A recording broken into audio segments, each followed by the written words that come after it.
From attic to basement, we're here for you. It's quality service in all we do. Call Taylor. 500 Help. Taylor Heating and Plumbing. That's Taylor 500 Help to make all of the things inside of your house and your people, everything comfortable, your pets, whatever. You know, Taylor, of course, has been around for many, many years servicing Rochester. And if you have a drafty house, if your furnace isn't working right, if your water heater, craps the bed and you have water all over your basement, then Taylor is the people, they are the guys that you want to call. Heating, plumbing, home energy, comprehensive maintenance plans. If you're one of these people, you think, oh my goodness, we are in the middle of, whatever month and your furnace breaks, or you're in the middle of July and your air conditioner breaks, don't stress the important repairs or replacements. Taylor can make sure that everything is set with you with great financing plans that is suited to your budget. So call them. Drafty house, they'll come out and say, hey, we can fix the insulation. We can make it so you don't have a drafty house. So Taylor, I love them because they're always making sure that you and your family are comfortable and taken care of. That's Taylor 500 Help. And if you're looking for a job, they're hiring. Some of the current opportunities: HVAC techs, plumbers, project managers, office personnel. It's Taylor Heating and Plumbing at Taylor 500 Help. We mowed our lawn for the first time over the weekend. We had 2 days of nice weather in Rochester, and thank goodness that we had a new Toro lawnmower from Precision Lawn and Garden. That's right. North Avenue in Webster, Precision Lawn and Garden, Kimberly and Justin. They're the ones that can help you out. They've been servicing Rochester and surrounding areas with professional sales, service, and parts since 1969. They've got chainsaws, they've got lawnmowers, they've got push mowers, they've got big daddy of all zero-turn mowers. Whatever you need, Precision Lawn and Garden has it for you. You can check them out. They've got all of the brands that you've come to know and love over the years. It's Precision Lawn and Garden. Make sure that you check them out. And Express Sealer, 645-2010. That's 645-2010. You want to make sure that your driveway sealed. You want to get on the reservation list. Call Brian, 645-2010 for Express Sealers. Make sure you support our advertisers. They support us here at Kimberly's Revolution on the We the People Podcast Network.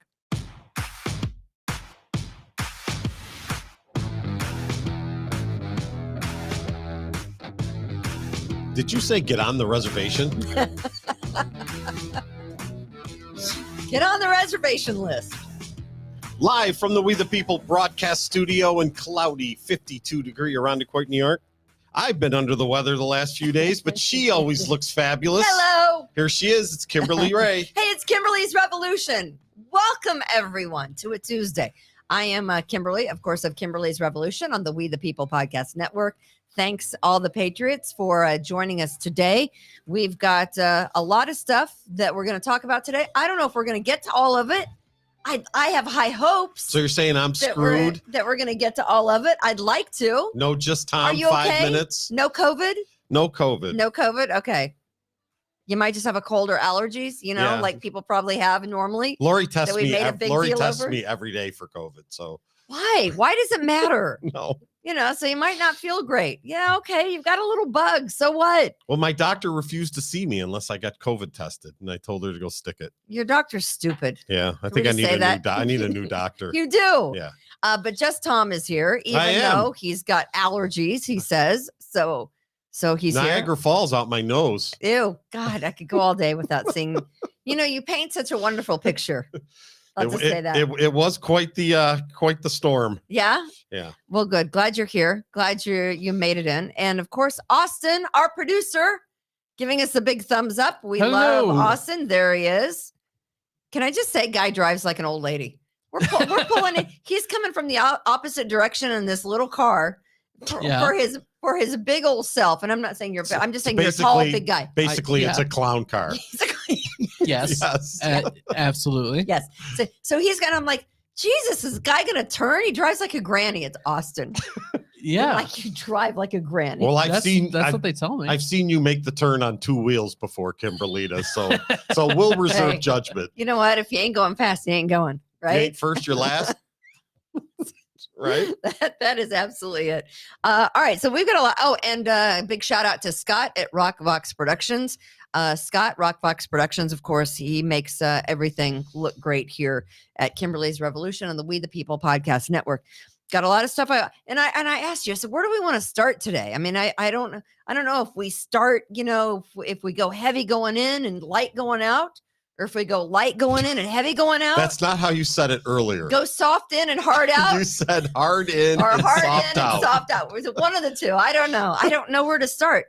But let me. Well, you have to be hard to start, I think, Kimberly. You think? Yeah. Okay, so I'll start hard because I think last week was kind of it was a weird story, right? It was a weird situation with a guy that's been in radio for a long time here, and sometimes you see these things play out right before your eyes, and it's like, holy crap, it's a bloodbath. And you're like, it's okay as long as it's a bloodbath, doesn't involve me. I do enjoy a good bloodbath, and I was kind of conflicted on whether or not to talk about this. The more I've got to thinking about the situation we're going to talk about, I noticed how many of these players came together within the same couple of stories. And I will just give you the names up front. We have Jeremy and Lisa Kappel, who we're going to talk about today. And we've met them a time or two. They've been here in the studio of Kimberly's Revolution and the We the People podcast network. Lovely people. They are lovely people. They've been out to support Chad when he was arrested down at court. They came out. They support, there they are. There's Jeremy Kappel and there's Lisa. And I got to say, I don't know them well, except for to have talked to them maybe once or twice. And again, here at the party, as we're here located on Titus Avenue in the town of Irondequoit. And Jeremy, of course, the story is one that probably everyone knows, is that it'll be 3 years in January. Is that even possible? Crazy. 3 years in this coming January. It's pre-COVID. Pre-COVID, yes. It was January of 2020. Right. You're right, because it was Martin Luther King Jr. Day. He was on the air. Jeremy Kappel was working for the NBC affiliate here in Rochester.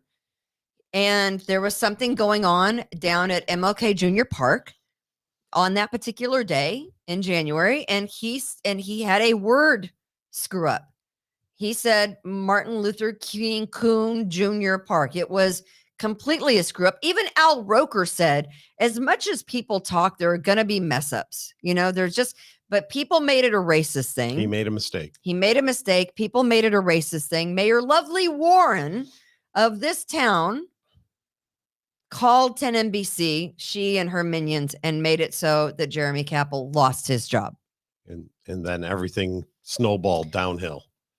And has been, no one can see you. You're like, oh, okay, they're doing okay. It's been 2 years. They're doing okay. They're doing this, and they're living by the hand of Jesus, and everything's going to be okay. And Jesus provides, and yada, whatever you believe in. If it gets you through the day, whatever, right?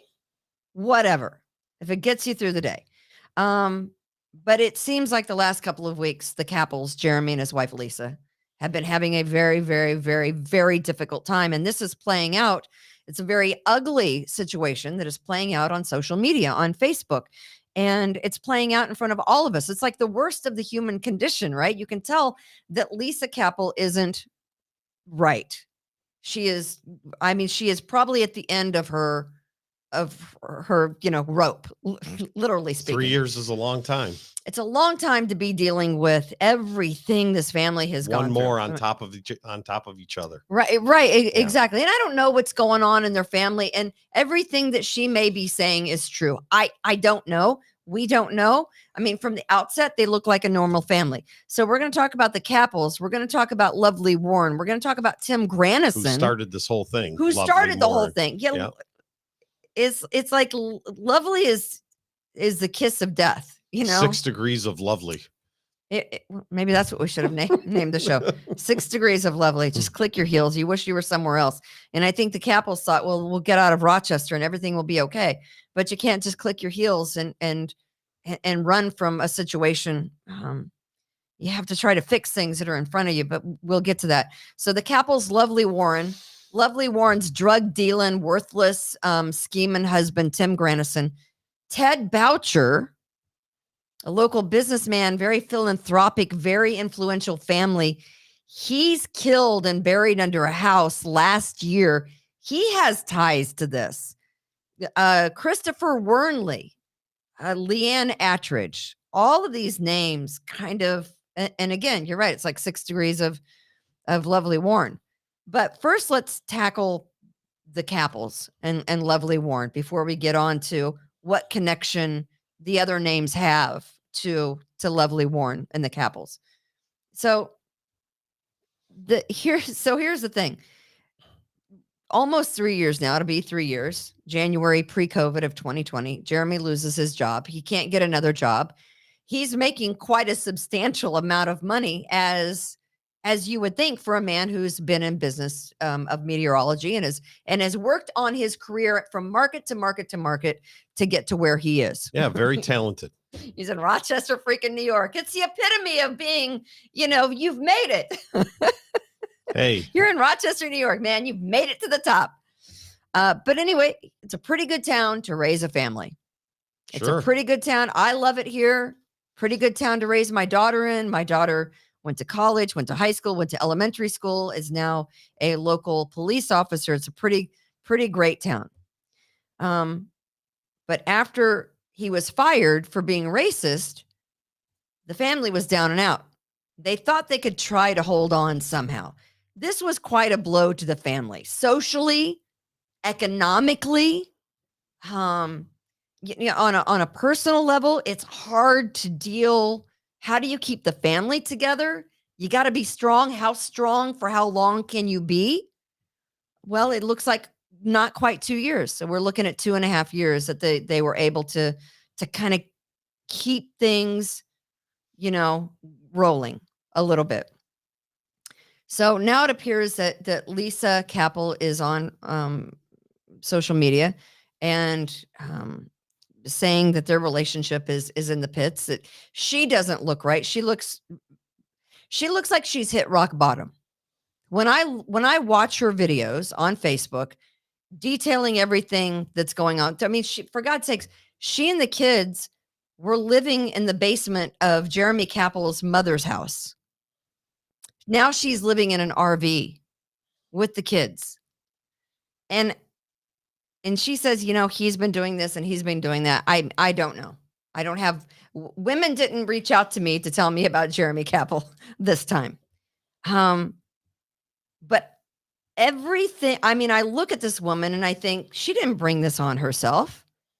This was 100% Lovely Warren's doing.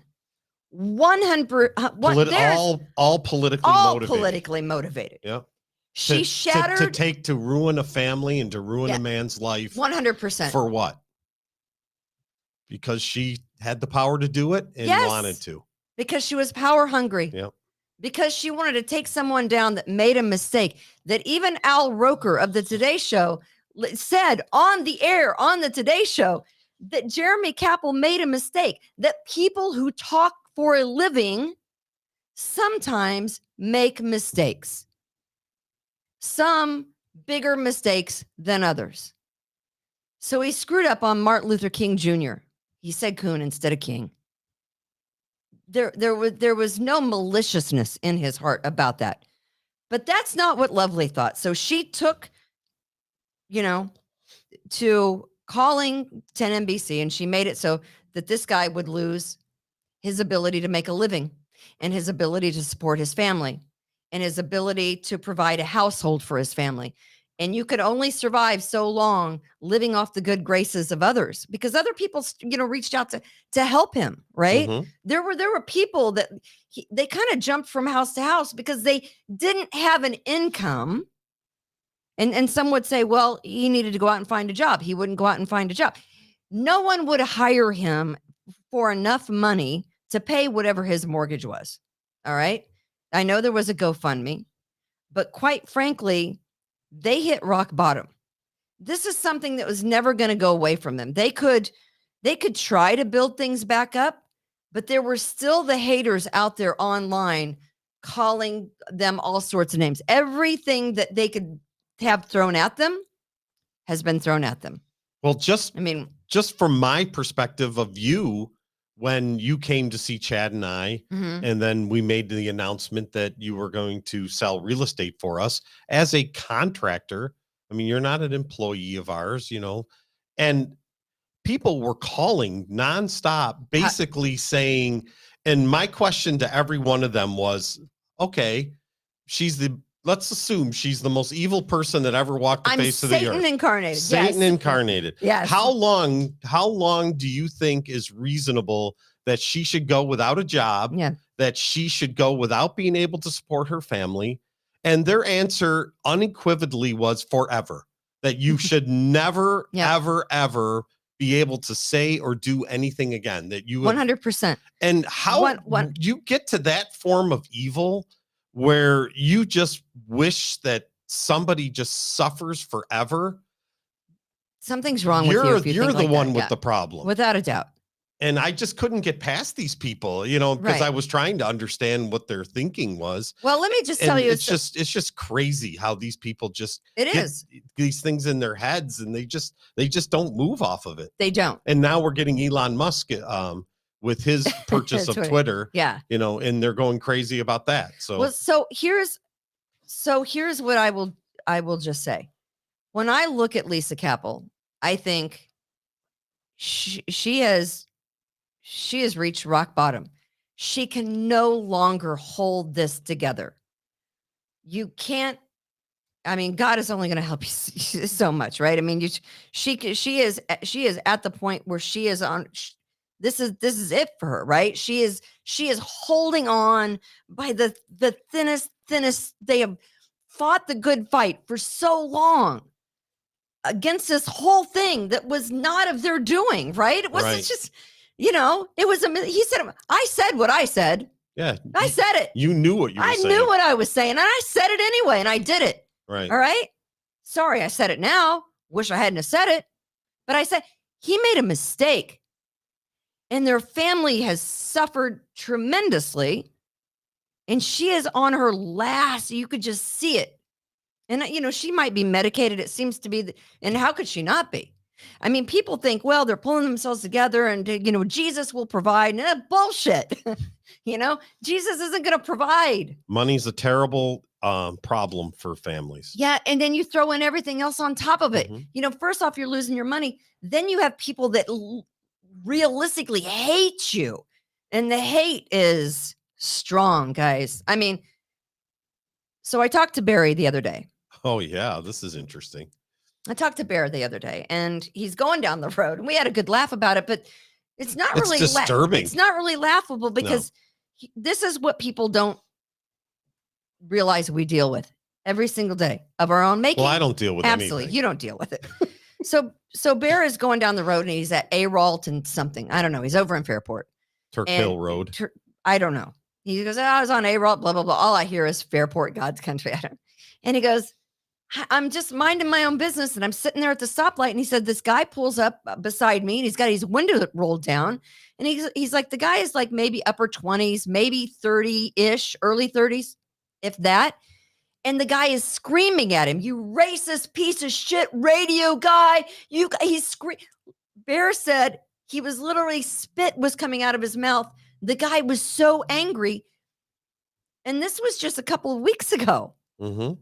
It's been 2 years since we were fired for making those comments about the guys beating the woman with a 2x4 during the riots. And if Barry came out of retirement to work at Home Depot, he probably would get all kinds of hate. He would not be able to get a job. Right. Crazy. And I will say this. I mean, you guys hired me, but you can't get a job. Jeremy Kappel can't get a job. I can't get a job. Beck can't get a job. And for some of us, like the Kappels, it wears you out. It does. They're down to the nub. There is nothing left for them to obviously, try to move forward at this point. And I feel horrible for them because as you all know, I mean, and I've told you stories. It's not easy. People think that you're doing fantastic and you're doing great. And for the most part, you trudge forward and you try to See, you did it.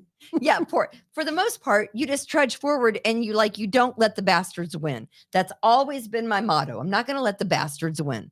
I'm going to keep moving forward. We're going to keep paying the bills. I don't care how I keep paying them, but we're going to pay them. We're not going to lose our house. We are going to keep up the same lifestyle that we have become accustomed to all these years. We are not going to lose that, and we're going to keep focused.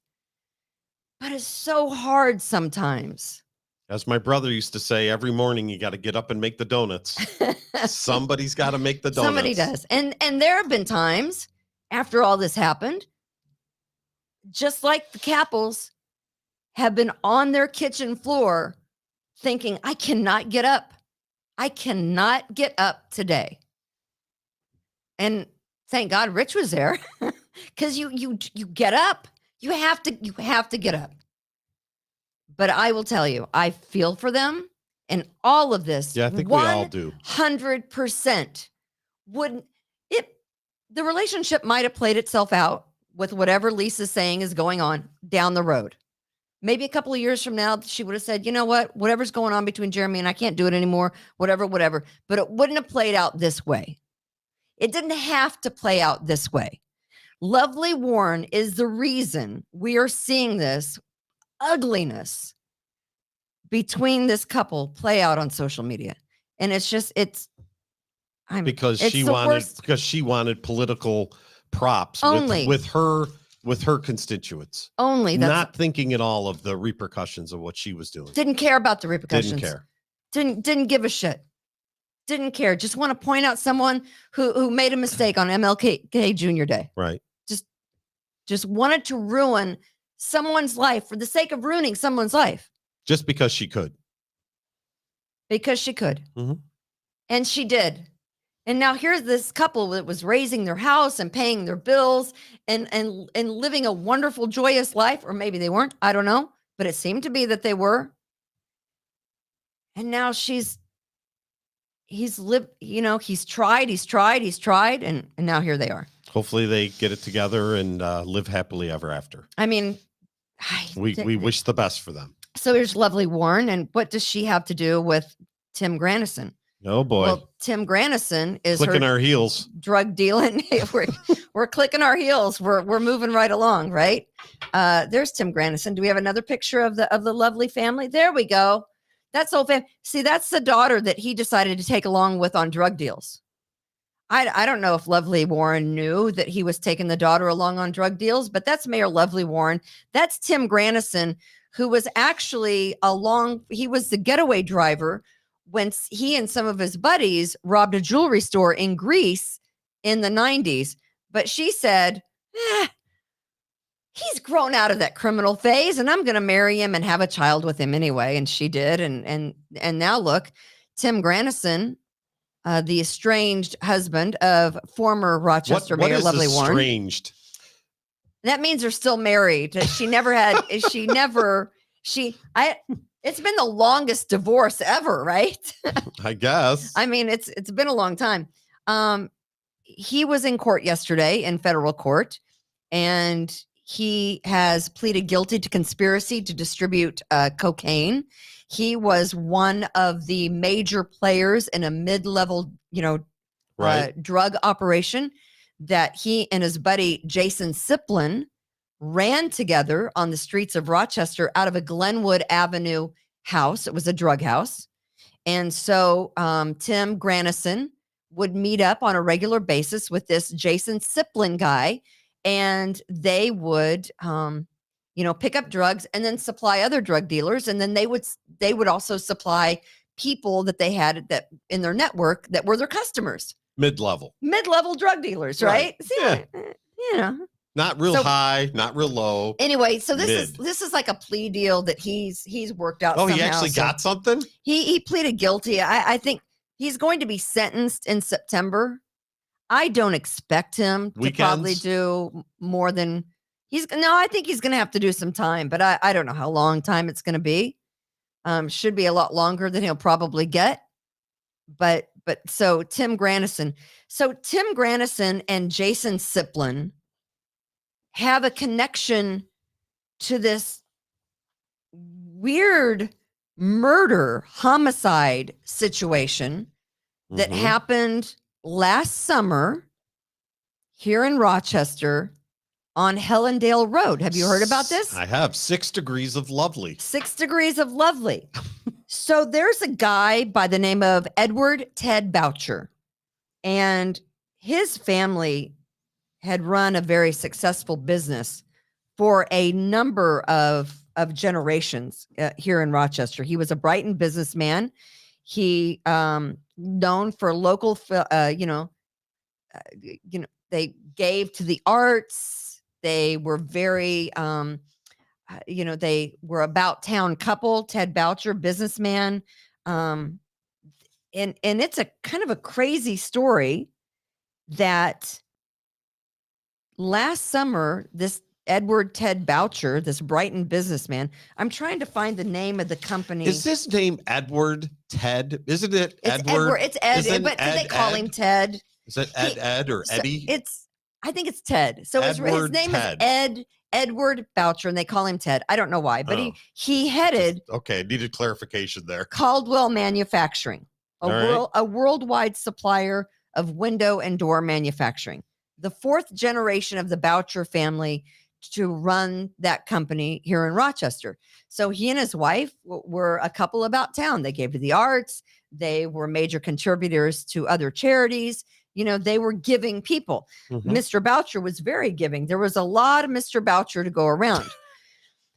So, oh boy, he had been seeing this hooker for a number of years, and her name is Leanne Attridge. And Leanne Attridge has a record that is longer than both my arms and your arms put together. I got pretty long arms. Yeah, she's got a long, lengthy record. And Ted Boucher was killed, allegedly, by a man named Christopher Wernley last year at 403 Hellendale Street. Christopher Wernley is a druggie, and he rented out some of the rooms at 403 Hellendale Avenue. And he rented out some of those rooms on Hellendale Avenue, the house he owned, to hookers. And Johns would regularly come to 403 Hellendale, and they would, hook up with the women there, or men, whoever. And this Mr. Boucher was a frequent visitor to 403 Hellendale Avenue. And he drove like an Audi, and the Audi was worth $170,000. And it's alleged that he probably spent over $100,000 on this hooker that he frequented. I mean, can you imagine how mortified his wife must have been to find all this information out after the guy was buried under the steps in the backyard? Yeah, you can't make this stuff up. Christopher Wernley, who owned the house at 403 and was the pimp for all these women that he rented out rooms to, for some reason, one day decided he didn't believe that Mr. Ted Boucher deserved the life that he had been leading all these years, the success, the money, the fancy car. So when Ted Boucher came to 403 Hellendale on that particular day back in April, or I think it was May, he decided to beat him to death, drag him out to the backyard, and bury him underneath the steps. And that's where Ted Boucher's body was found. So, and I said this guy is on drugs a lot, and the hookers were all kind of drugged up. They spent a lot of their money that the Johns gave them on more drugs, right? So they would hook, they would turn tricks to get money to buy more drugs. Who do you think? I wonder who their drug dealer was, Kimberly. Who do you think was supplying Christopher Wernley and the hookers inside the house at 403 Hellendale with their drugs? I would think that it would be 6 degrees of lovely. It was Tim Granison and his buddy, his boo, Jason Siplin. In fact, Jason Siplin is a witness in this murder case. Oh, come on. Against Christopher Wernley, who was charged with murder of the businessman Ted Boucher of Brighton. Lovely Warren and her husband, and again, with the demise of another family. Now, granted, Ted Boucher not only another family. What about all the girls that went through there? I mean, all the hookers turning tricks for money for drugs. Yeah, those people are down on their luck, right? It's other people taking advantage of them. And of course, Tim Granison and Jason Siplin, the leaders of this. Well, Jason Siplin was the leader of the mid-level drug operation. Tim Granison was just his buddy, his best friend, and his coworker. Helped distribute the drugs. They deliver drugs to 403 Hellendale on a regular basis. So when is the TV to keep them supplied? When is Dateline or any of these other shows gonna do a TV show about all this stuff? It needs to be done, right? And this Leanne Attridge, the hooker, was in court yesterday testifying that yes, she did a lot of drugs. She used a lot of the money that Ted Boucher had gave her to buy drugs. That Siplin and Granison sold them drugs at the house. And that Christopher Wernley, probably on the day that Ted Boucher was killed, had been using drugs that Tim Granison and Jason Siplin had supplied to the house on that particular day. In fact, Leanne Attridge, on the stand yesterday, admitted that before she went to court yesterday, she had actually shot up before she went to court. That seems natural, right? You got to be at your best when you go to court. I don't even know. Who knows? I don't even know. So you wanted to know what the Kappels and Lovely Warren and Tim Granison and Ted Boucher and Christopher Wernley and Leanne Attridge all had in common? Think of how many other thousands and Mayor thousands. Lovely Warren. Yeah. Think of how many other thousands of people have been destroyed by Tim Granison and his mid-level drug gang, and his wife, Mayor Lovely Warren, who turned her back on the whole thing and watched it happen. Just click your heels. Yep. And she got nothing. you think and she got nothing. She got nothing. She's got. We don't even know where she is. She's going to be the next attorney general in New York, probably. She got nothing. If that's the case, then I just give up. If that is the case, they all fail up. They do fail up. I said that last week. That a lot of these individuals tend to, nobody gives a shit anymore, right? I mean, it's like these people just ruin everybody's lives. They ruin everything around them that they touch. It just destroys everything. It's sickening. And they don't care because all they care about is their own political gain. Their money. Yep. And political gain. For Tim Granison, he was selling drugs for the money and taking his daughter along on the rides too. I'm not making that up. You can see that. That's in the court documents. He had his daughter in the car on some of these drug drops. 11 years old. 11. Not taking her to the park. No, she was home alone that day that the house that they were living in was busted. I can't remember the street name, but where the Lovely Warrens lived before she sold it. But here's the one thing I want to say about 403 Hellendale. So it was sold. By the way, I think I have a listing coming up on Hellendale Road. Is that in East Irondequoit? It is. So 403 Hellendale. It's kind of a cut-through street from Empire to Norton. Christopher Wernley sold it last September, I think. Someone bought it. They flipped it. And now you would have no idea that it was like a drug prostitution den with a dead body underneath the steps. I don't think in New York, I'm pretty sure because I'm a realtor and I took the test, you don't have to disclose that somebody's body was underneath the porch. Unless his body was rotting the foundation to some degree. It's under contract. I had to look. I had to look to see if it was under contract. Sure enough, it is under contract. Woodlawn. I think it was Woodlawn. Where Mayor Lovely Warren lived? 173 Woodlawn. I don't remember. Something like that. But anyway, so they're going to get a fair price. I'm thinking probably overpriced, probably multiple offers on this house on Hellendale. And I say good for them. Good for them. Yeah. So I guess if no one asks, business is business. You don't have to disclose that some businessman's body was buried under the back steps of the house. Speaking of houses, by the way, you're listening and watching to Kimberly's Revolution on the We the People Podcast Network. We thank our sponsors, Taylor Heating and Cooling, of course, Precision Lawn and Garden, and also Express Sealers. Please support our advertisers. They support us here at Kimberly's Revolution. Houses.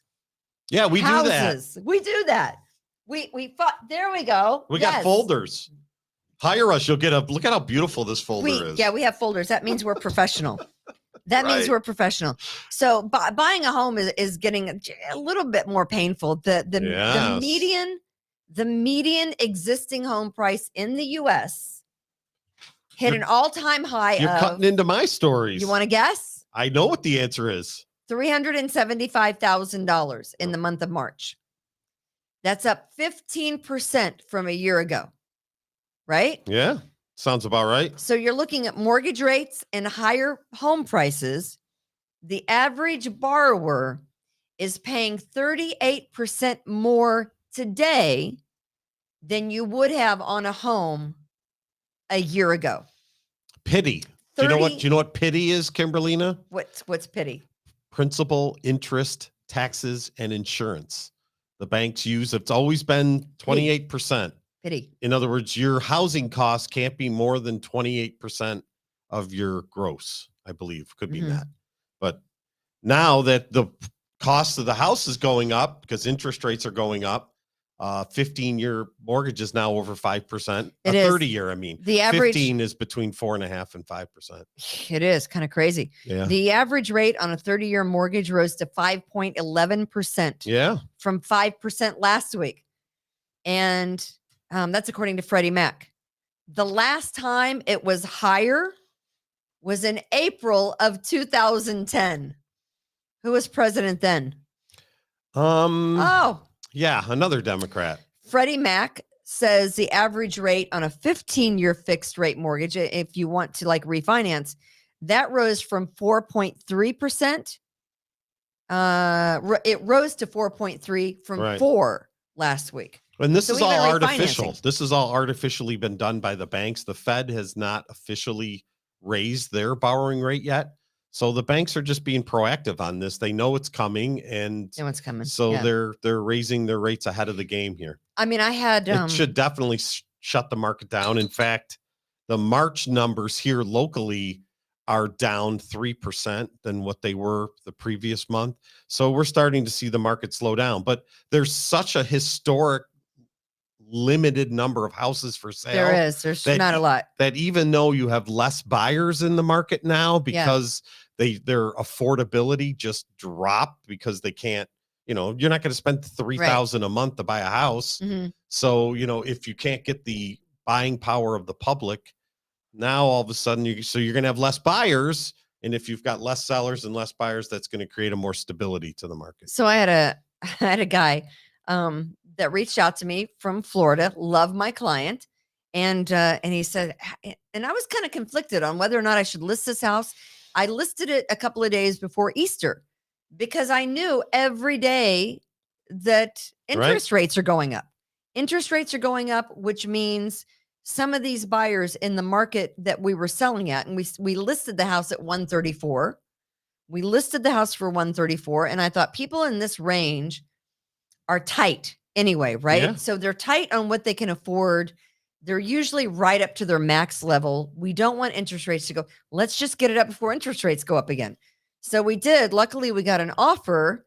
And so, we've got attorney's approval. We're moving forward with the deal.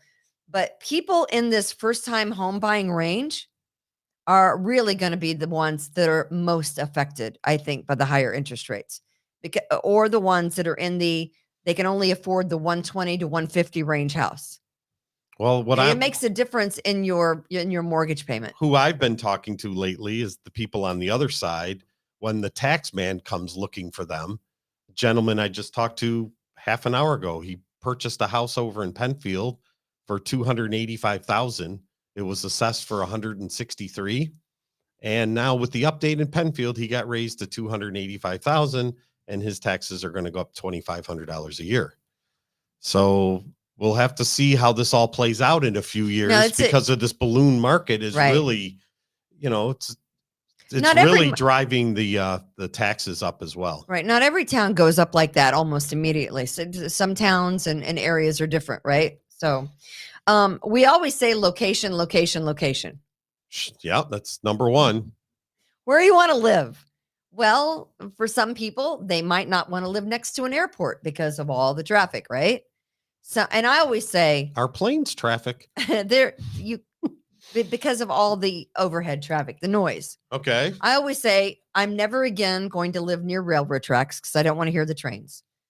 I'm not going to live anywhere near a dump because of the smell or the dump trucks that go by on a daily basis. With the backing up at the beep, beep, Oh beep. my God. But just the sound of the dump trucks going down the road Mhm. just drives me crazy. What are some of the others? You don't want to live on a really busy street. I mean, there's a lot of things to say about location. In the real estate business, we call them external obsolescence. Right. Whatever you just said. So would you would you mind if your next door neighbor happened to be a country club with a giant golf course? Probably not. You wouldn't mind. No. Unless Pesky golf balls. Unless golf balls came in your house all the time. There they are. This one family that they don't live on the golf course. They live next to the golf course, next to the country club. This is in Kingston, Massachusetts, where this family sued the Indian Pond Country Club and they won $4.9 million. Oh my God. They did, because they said their children were terrorized. The kids had to wear helmets because golf balls would constantly be flying at their house. No lie. They were bombarded by golf balls from the 15th hole of this golf course, the Indian Pond Country Club. It's and they felt that they weren't safe.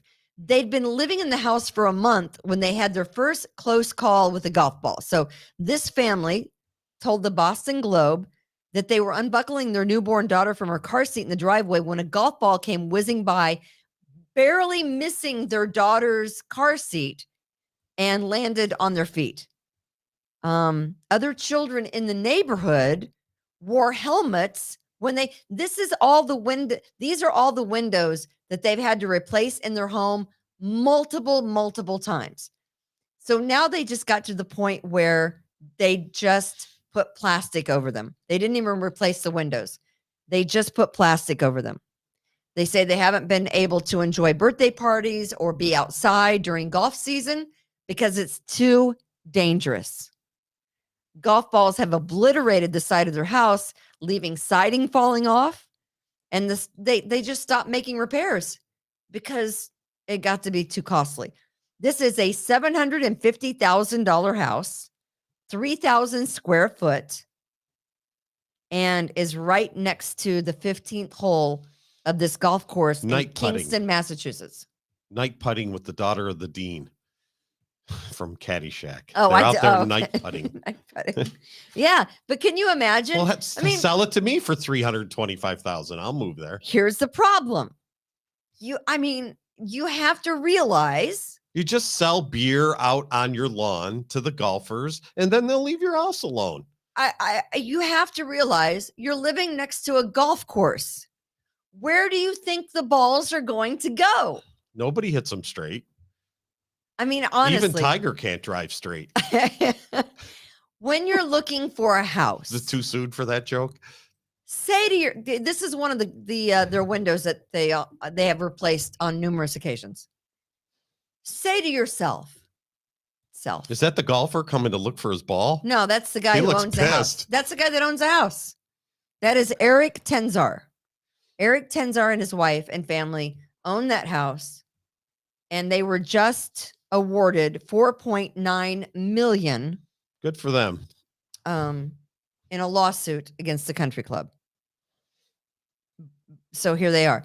But you have to say to yourself, what could possibly go wrong if we buy a house next to a golf course? You might have some windows busted out. Your kids could sell a lot of lemonade. Or whatever, right? Sure. I mean, I wouldn't want to live next to a railroad track. Like maybe I wouldn't want to live next to a golf course. I've got no desire to live on a golf course or next to one. Don't care about it. It's always been something I've thought of over the years. Be easy to go out and just kind of putter around out there, hit a few shots. I mean, if someone wants to live on a Especially golf if you're a course, member, then you can have your little cart and drive out there and play. I will certainly help someone buy a house on a golf course, but that would not be for me. Right. I don't want to live on a busy road. I don't want to live next to an airport. I'm going to add golf course to my list now. You got to think about these things. Yeah. You have to. Well, you got that fine gated community in North Greece that you live in. Right. So nobody gets in there. Right. Exactly. Okay. So what else you got? Let me ask you, would you want to live to be 109? I didn't get a picture of this lady. Yeah, I saw that. I am remiss in getting a picture. She's a nun, right? Of this Kane Tanaka. She is a Japanese woman. Oh, so it's something different I saw. Who was certified as the world's oldest person. I think she died, Kimberly. She died last week at 119. Because I know the new one. Who wants? I saw the new one today. She's 118, like almost 119. Is that Kane Tanaka? So let me just rest in peace, honey. Is that her, Austin? Yes, that's her. So 119. Okay, so just let me throw this out at you. I mean, 119. She came into this world the same year that the Wright brothers conducted the first powered, sustained flight of an airplane. And she left this world right before Elon Musk buys Twitter. She saw both pandemics. She saw both pandemics. Crazy. She saw both world wars. And she left right before, I guess, they threatened another, Russian official says, hey, we're not screwing around. Hey, there's a real threat of World War III. Don't test us. Fuck Russia. I would have punched a guy right in the face. To punch a guy right in the face. The new person who's got the record now is a nun. And she's 118? 118. She's a nun. I mean, that's a long time to go celibate. God love him, but I do not want this. I didn't even want to see this. Yeah. There's some mornings I wake up now and go, oh my God, it's 56. This face is 56. No. My grandpa just turned 100 this year, and that is so old. I can't imagine going another 20 years on top of that. That just sounds horrifying. Yeah, and I mean, is your grandpa mobile? Does he get around? He is. He actually still lives on his own. At 100. At 100. Wow. Yeah, he's incredible. That is incredible. He's a machine. But all right, just click your heels. I can't be more excited about 6 this. Degrees of Lovely. I can't. Oh, you're talking about the actual movie now. The dress. Oh. The dress. All right. One of 4 that Judy Garland wore as Dorothy in The Wizard of Oz. High quality fashion there. Has been found after decades of they just thought it was lost, is going on the auction block. You needed the money that bad, huh, Kimberlina? I did, yes. I did. It could go well over $1.7 million. So, and here's what, I mean, this is so great. I mean, the story behind this. And so there were 4 dresses, just like that. I do believe there were 4 pairs of ruby red slippers. And this white and gingham dress, anyone that sees that knows that obviously that's the dress from the Wizard of Oz. And Dorothy's dress was given to a priest by a friend of Judy Garland's at the time after the movie. The gingham dress was given to a priest who headed up the drama department at Catholic University of America in Washington, D.C. in 1973. And the dress had been missing for decades. The priest had retired in the early 1980s, and no one ever really realized what happened to Dorothy's dress. What did the priest do with it? The priest, long dead. They found the dress from the Wizard of Oz in an old shoebox up above faculty mailboxes at Catholic University of America in DC. It had been put in a shoebox and put up on a shelf and left there since, the late 70s. So was the box like labeled old clothes or something? I don't think there was any label on it at all. And so when one of the other faculty members, who they're getting ready for renovations, they were clearing stuff out of this particular area and opened, they didn't know what was in the shoebox, opened it up, and there's the blue gingham, and they knew immediately, because I guess it was quite Rumored the that he story had it. all these years that somewhere on the campus was one of Dorothy's dresses, the original from The Wizard of Oz.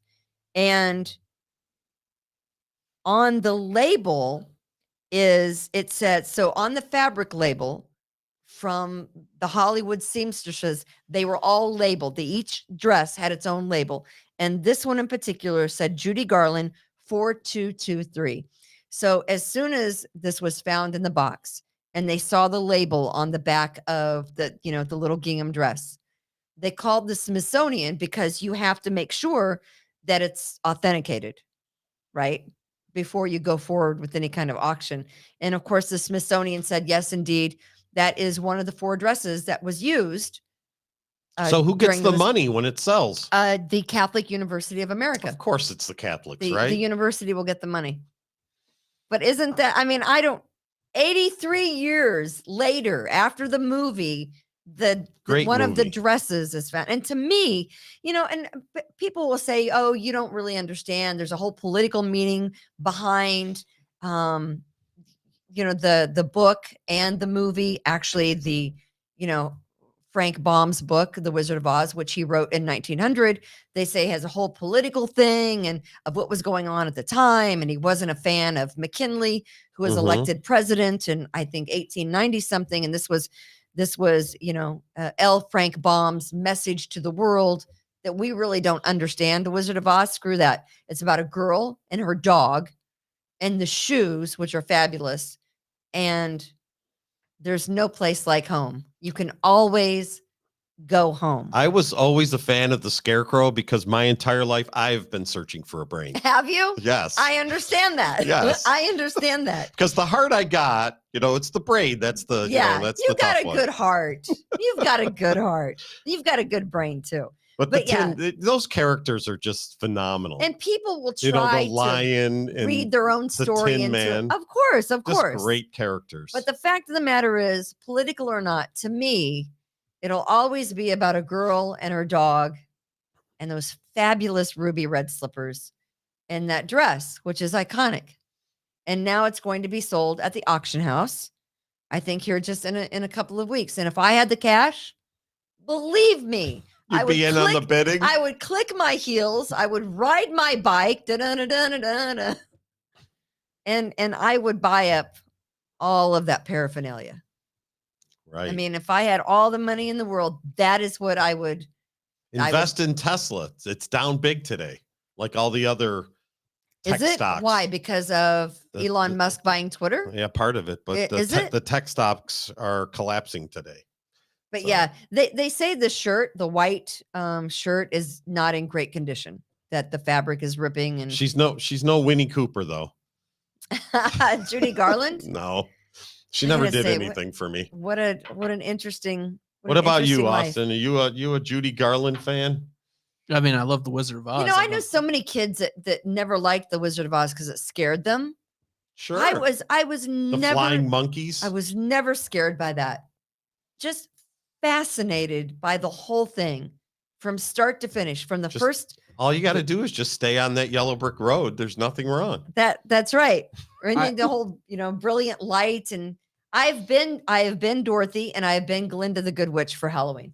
Shocker. Yes, Austin? Oh, I was going to say, the only terrifying Oz movie is Return to Oz. The 80s one. You guys ever see that? There are some things that they should have never there is remade. There is no man behind the curtain. Like this show. Oh, there's a man behind the curtain. All right. There is a man behind the curtain. But I love all these people that try to insert their own meanings into the Wizard of Oz. But it's I love that movie forever. Yeah, it's a great movie. I love that movie forever. Do you have anything? I got a couple things. We got a few minutes on 3 quick things first of all, I want to go over the new Doctor Strange movie. I don't know, the Multiverse of Madness, Austin. Yes. Apparently, Saudi Arabia won't play the movie, and they are going to boycott the movie because Disney refuses to take out 12 seconds of the movie where one of the characters calls her parents two moms. Okay. So it's pick your battle, I guess, right? Well, it's, here it's, so you got two moms. What's the big deal, right? Okay. Well, it's Saudi Arabia. But Saudi Arabia, or now we'll see if China, if China has an issue with this, you're talking about billions of dollars. Will Disney buckle like they do every other time? I am surprised that they're not, because the Saudi Arabian royal family has all sorts of money up in Hollywood. It's kind of a big deal that Disney won't buckle for that. Oh, I have to show you one more thing. I forgot a picture. Hey, it's my turn. What? Okay, so show this picture because you and I talked about this. Oh, yeah. Okay, so when I saw this the first time, I just saw lips. Yeah, right? That's what I saw This is another one of those psychological, it's kind of like the Rorschach test. What's your personality? Are you a psychopathic serial killer? Well, we know that's true. Do you have the tendency to be a psychopathic serial killer? Yes. But when I first saw this, I was really struggling because I just saw the lips. Now all I can see is the chicken. I struggled to see the chicken. I struggle to see on here. It's different. I see the lips.